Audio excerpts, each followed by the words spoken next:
Okay, welcome guys. Welcome to the Kitchens people.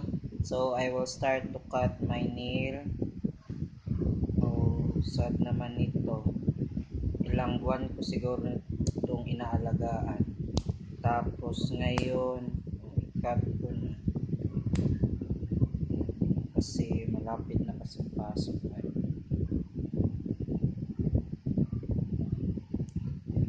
Tutubo naman to ulit. So maghihintay na naman ako. Okay lang, willing to wait naman. Joke lang.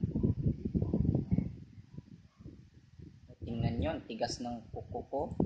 Kasi mga around 2 months na ata itong hindi na cut. O maninibago na naman ako nito. Kasi pag maglilinis ako ng bahay dun sa labas,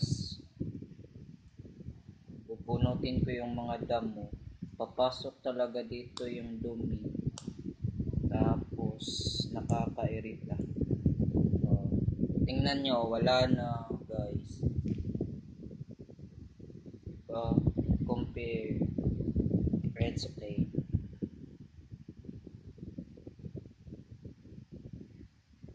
Love ko tong kuko ko.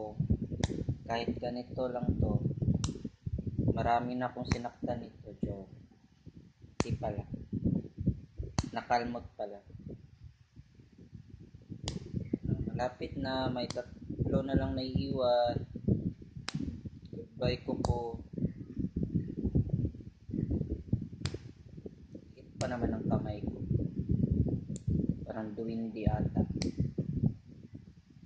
Sobrang liit ng kamay ko, hindi ko halos hawakan yung bola na hindi nalalaglag. Yung one hand yung paganito.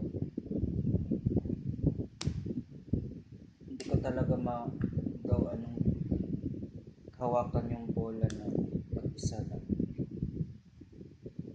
Okay guys, finish na. Ito na yung bago kong kuko. Wala na yung mataas. So sad. It's okay.